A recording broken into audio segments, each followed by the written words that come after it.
So everybody has seen this play. But just in case, let's just review it. Look at that right there. Everybody has seen this play now, right? It happened on Saturday.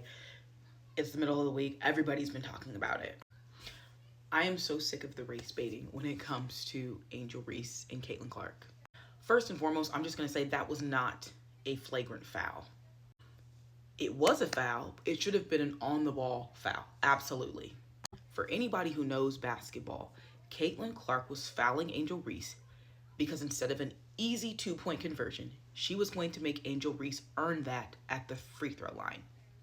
But now, this one basketball play has erupted into all of these podcasters and streamers and all of these ESPN pundits who want to come out and talk about how this one play represents all of the racism that's directed towards Angel Reese.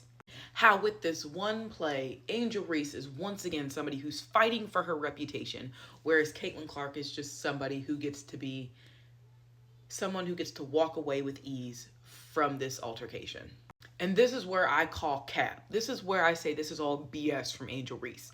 I would like to insert a video from last year when Angel Reese was grabbed around by the neck and thrown to the ground by an alternative player, Alyssa Thomas.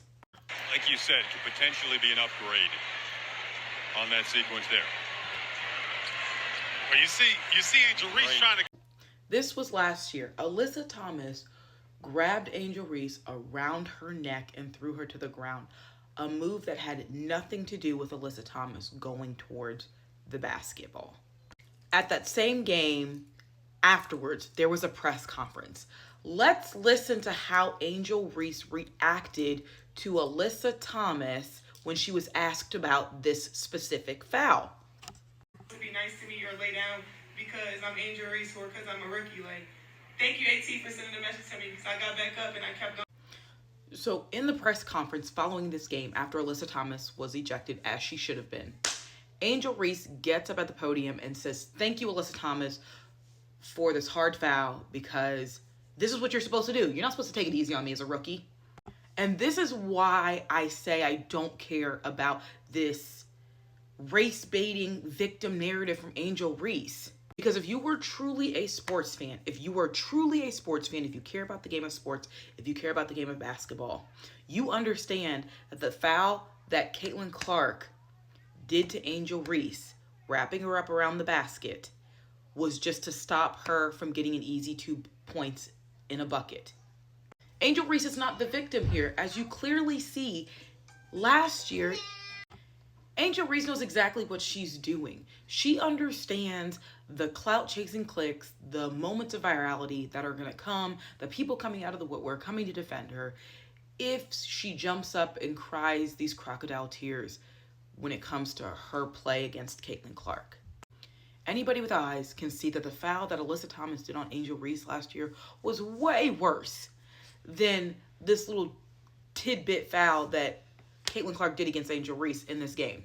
I didn't see anybody coming out of the woodwork talking about how Alyssa Thomas hates Angel Reese and Angel Reese is now a victim of the WNBA and how everybody in the WNBA is targeting her and, that wasn't a sports play at all and how everybody needs to come out to defend Angel Reese. In my heart of hearts, this is what I believe. Angel Reese knows that Caitlin Clark has a definitive skill set that is better than hers.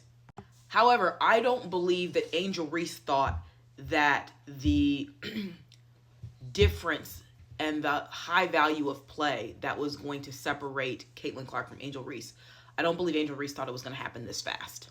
I mean, the amount of records that Caitlin Clark has broken, that she broke her rookie year, was just unprecedented. This is not a rivalry.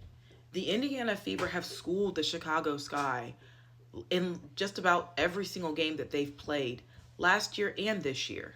But in this era of the WNBA where Black women expect to be bowed down to, where the black women feel as though this is their league and some skinny white chick is not going to come in and take over and be the face of the league. This is where I believe Angel Reese knows she can capitalize.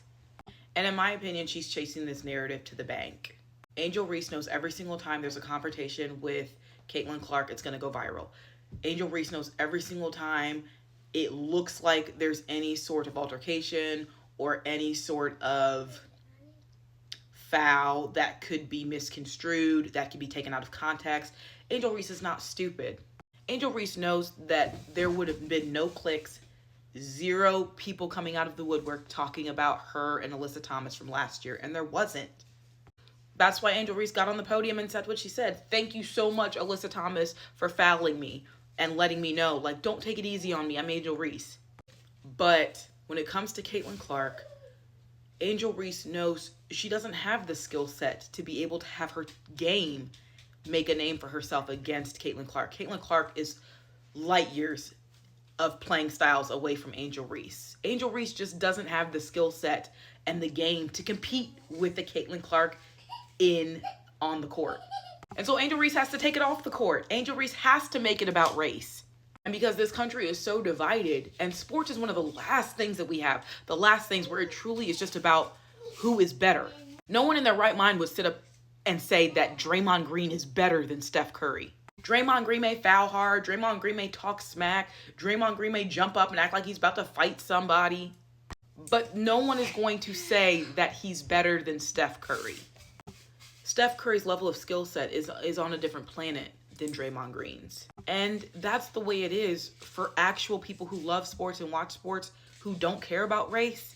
They know the skill set that Caitlin Clark has, it's not even in the same stratosphere. It's just not. And like I said, I believe that Angel Reese knows that. I believe Angel Reese knows her game can't compete against Caitlin Clark's. And so in order to remain relevant, in order to keep chasing these extra off the court checks to the bank, she's got to make it about something on the court that has nothing to do with skill set. And the easiest thing to make it about is race. I'm really interested to put my 2 cents in when it comes to the WNBA this season, because unfortunately, this has set the tone. Now the WNBA is talking about opening up an investigation because of noises or taunts that they heard of people slinging racial slurs at Angel Reese while she was foul shooting. People have camera phones to videotape and record everything, and you're telling me not one person could catch on their camera phone an actual coherent slur being thrown at Angel Reese while she's free throwing? It doesn't make sense to me. But again, this has set the tone for the rest of the WNBA. There's only 13 teams in the WNBA, which means the Sky and the Fever are going to be playing each other a lot. Again, if Angel Reese had the skill set and the court game that matched Caitlin Clark's, race wouldn't be an issue. But Angel Reese knows she's not as good as Caitlin Clark. So in order to stay relevant, she has to make it about something other than the actual game itself. This is just what we've come to now in 2025. And it sucks, but here we go. Here's to the 2025 WNBA season. I'm really, really interested to see what's getting ready to go down.